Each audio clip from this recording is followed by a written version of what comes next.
Hi, I'm Tim Rawling, the CEO of AuScope.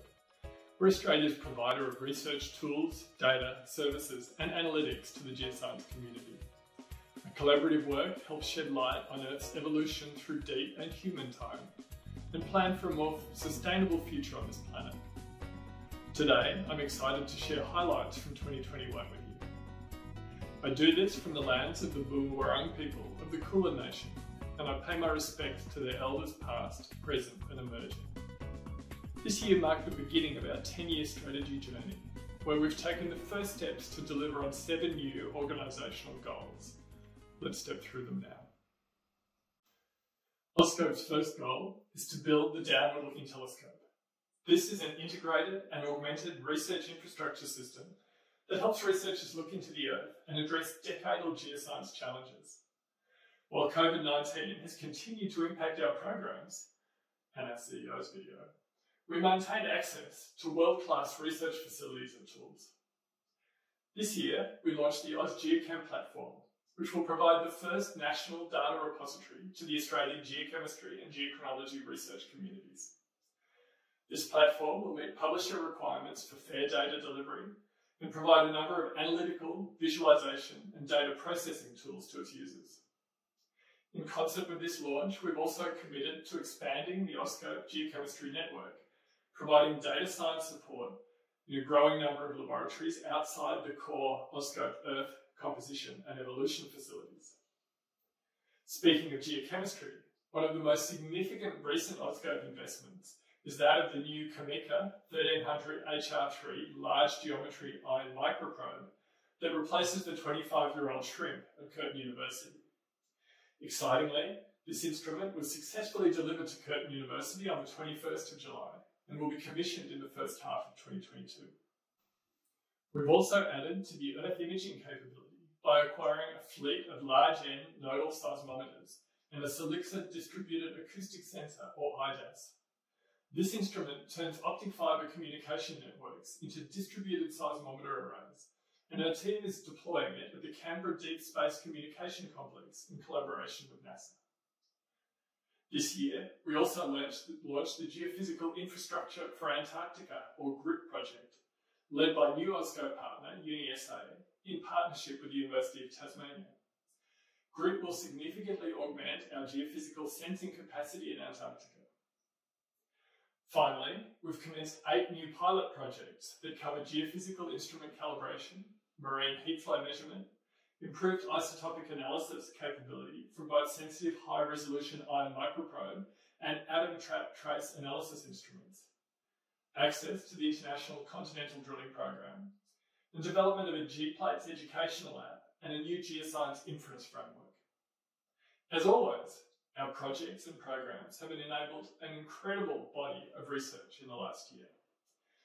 Researchers used age-dating techniques to investigate cochlear ear implants, sunscreen, ancient swords, and snake scales.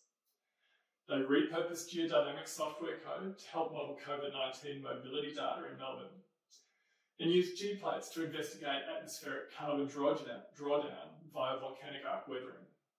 Finally, our seismometers proved handy in detecting unexploded ordnance with the Australian Air Force, and of course in measuring aftershocks from the Victorian earthquake. Learn more about these and many other stories via our website. AuScope's second goal is to develop capacity for predictive geoscience by applying global data principles and data management best practices. Aside from launching AusGeochem, we also launched Geophysics 2030, which is a collaborative project with fellow NCRIS capabilities, ARDC, NCI and TERN.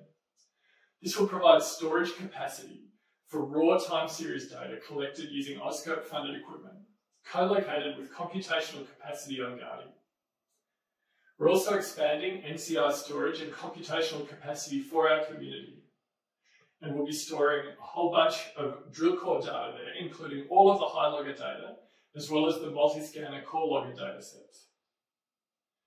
Finally, our AuScope virtual research environment team undertook an extensive user survey to ensure that their platform meets researcher needs for the next decade from 2022. AuScope's third goal is to foster a connected community across academia government, industry, science, and society.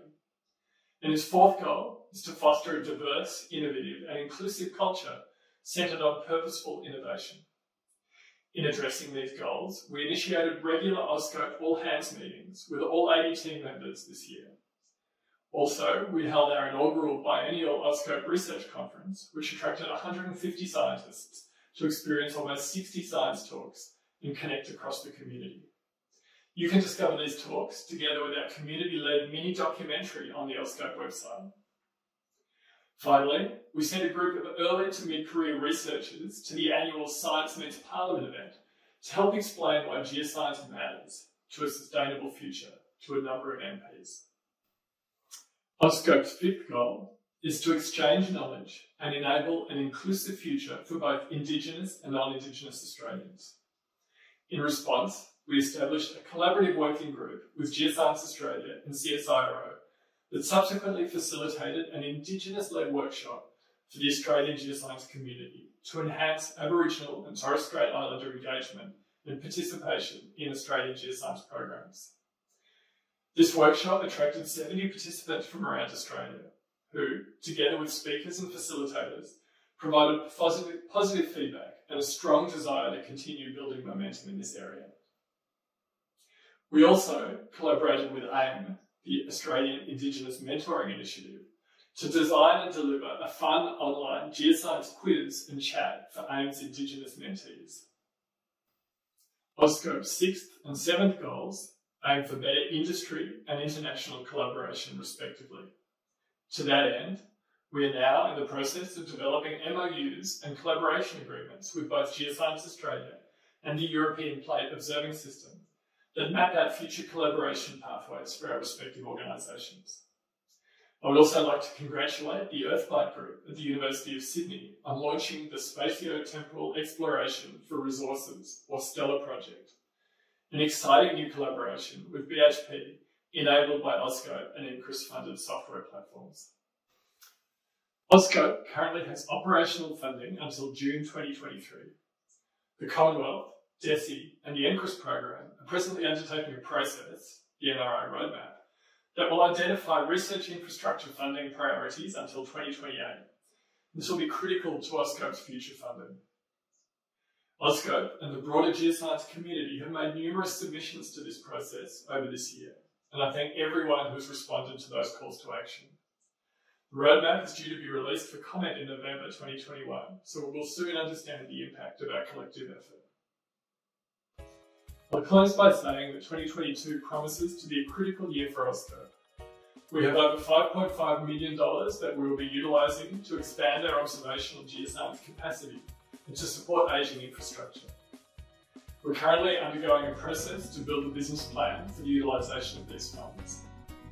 We'll also know the outcomes of the NRI roadmap.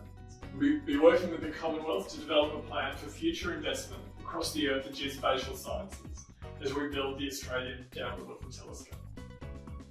Until next time, I wish you well in undertaking outstanding collaborative geoscience. Thank you.